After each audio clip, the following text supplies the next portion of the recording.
समस्त देशवासियों के लिए, सभी महानुभावों के लिए, समस्त विश्व के नागरिकों के लिए जय भीम, जय भारत, जय संविधान, वंदे मातरम। संत महापुरुषों का जो जीवन होता है सारे संसार के जन कल्याण के लिए होता है। संत महापुरुष सारे संसार के लिए समझाने के लिए आते हैं कि हमें आडंबरवाद, अंधविश्वास, पाखंडवाद और कुरीतियों से ऊपर उठ करके हमें वास्तविक जीवन में जीने का प्रयास करना चाहिए, जो प्रकृति ने हमारे लिए वास्तव में रास्ता दिखाया है। संत श्रोमणी रविदास जी इसलिए कहते हैं, जप माला छापा तिलक झूठी अंग भभूत, और हरि भक्ति जाने बिना और कोटि बने अवधूत। तो कहते हैं कि जो तरह तरह का दिखावा करते हैं, जो आडंबर करते हैं, उसके चक्कर में ना पड़ करके हमें उस परम अविनाशी तत्व को जानने की ज़रूरत है। जैसे कहा, जप माला छापा तिलक झूठी अंग भभूत, हरि भक्ति जाने बिना कोटि बने अवधूत। यानी कि उस हरि की भक्ति, उस परमात्मा की भक्ति, उस गॉड ईश्वर अल्लाह खुदा की भक्ति आखिर क्या है। जैसे कबीर साहब कहते हैं कि नाम लिया तिन सब लिया सकल वेद का भेद, बिन नाम नर के पढ़ा और पढ़ता चारों वेद। तो इस बात को समझने की ज़रूरत है कि आखिर वो नाम क्या है। इसलिए कहा, नाम बिना बेकार है 56 भोग विलास, और क्या इंद्रासन बैठना, क्या बैकुंठ निवास। और उसी को कहा गया कि नाम लिया तिन सब लिया सकल वेद का भेद, बिन नाम को नर के पढ़ता चारों वेद। तो नाम क्या है, वो आखिर उस परम तत्व को हमें जानने की ज़रूरत है। तो हमें संत महापुरुष समय समय पर समझाने का प्रयास करते हैं कि वह नाम क्या है। तो इसलिए कहते हैं संत कबीर साहब कि उत्तम नाम अनाम का हंस है सुखसार, और जिसे सुमर बहुजन तरें और योर वेद न पावे पार।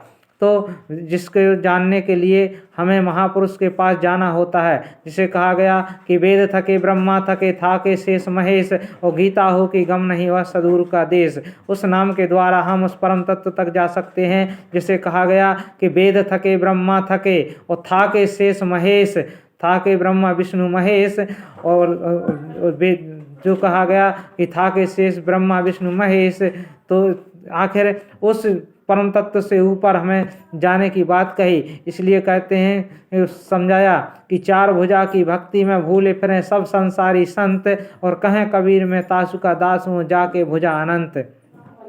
जिसकी अनंत भुजाएं हैं मैं उसका दास हूँ। तो चार वेद का जो भेद है और उससे हमें ऊपर उठने की ज़रूरत है, क्योंकि वेदों में, शास्त्रों में महापुरुषों ने उस बात को समझाने का प्रयास किया। जब संसार में लोग शास्त्र विमुख होकर और मन मतंग रास्ते से भक्ति करने लगते हैं, तब समय समय पर संत महापुरुष संसार में आते हैं और संसार के लोगों को समझाने का प्रयास करते हैं कि वास्तव में उस परमात्मा का वो परम तत्व क्या है, उस परमात्मा का विनाशी नाम क्या है, जिसके जानने के बाद इस संसार में जानना कुछ नहीं रह जाता। जिसे कहा गया, नाम लिया तिन सब लिया सकल वेद का भेद, और बिन नाम नर के पढ़ता चारों वेद। तो हमने उस नाम को, अविनाशी नाम को जानने की ज़रूरत है। उसी को मीराबाई भी कहती हैं कि मेरे सदगुरु ने दीनी अमृत नाम जड़ी, जो मेरे सदगुरु ने दीनी अमृत नाम जड़ी। तो वह नाम क्या है उस नाम को हमें जानने की ज़रूरत है। हम उस नाम को जब तक नहीं जानेंगे तब तक हमारा जीवन हमारा सार्थक नहीं होगा। उसी अविनाशी तत्व को जानने के लिए हमें ये मनुष्य का शरीर मिला है। तो हम उस मनुष्य शरीर में रहते हुए उस परम तत्व को जानने का प्रयास करें। जैसे कहा गया, वैदिक धर्म एक मूल है और बाकी पंथ नवीन, और ज्यों नाहर के रहा तो सबई जंतु दीन। जो परम तत्व है, जो अनादिकाल से चला रहा है, वो उसका सबका मूल है और हमें उस मूल को जानने की ज़रूरत है। इसलिए कबीर साहब जी कहते हैं कि एक के साथ हैं सब सदें, सब साधें सब जाएं, और जो तुम सींचे मूल को फूले फले अगाए। तो हमें उस मूल को जानने की ज़रूरत है। अगर हम जड़ को पानी अगर डालेंगे तो हमें पत्ते तना पर पानी डालने की ज़रूरत नहीं पड़ेगी। जड़ पर पानी डालेंगे तो सारा पेड़ हरा भरा हो जाएगा। उसी बात को समर्थ रामदास जी दासबोध में अपनी पुस्तक में लिखते हैं कि नाना शास्त्र पठेन लोके नाना देवत पूजनम नम आत्मज्ञान बिना सर्व कर्म नथकम। तो हम जो संसार में नाना कर्म कांड करते हैं, तरह तरह के कर्म कांड करते हैं, उनसे हमें ऊपर उठ के उस परम तत्व को जानने की जरूरत है।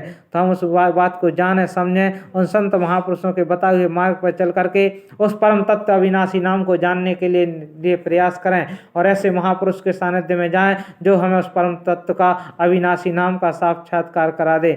जिसे पाक नाम कहा गया, उसे स्पिरिचुअल नेम कहा गया, जिसे पावन नाम कहा गया।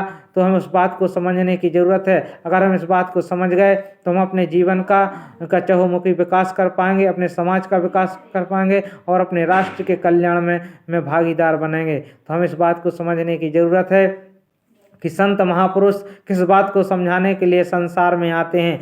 तो हम इस बात को समझें और महापुरुषों के बताए हुए मार्ग पर चलकर अपना और अपने समाज का, अपने राष्ट्र का कल्याण करें। इन्हीं शब्दों के साथ वाणी को विराम। जय भीम, जय भारत, जय संविधान, वंदे मातरम।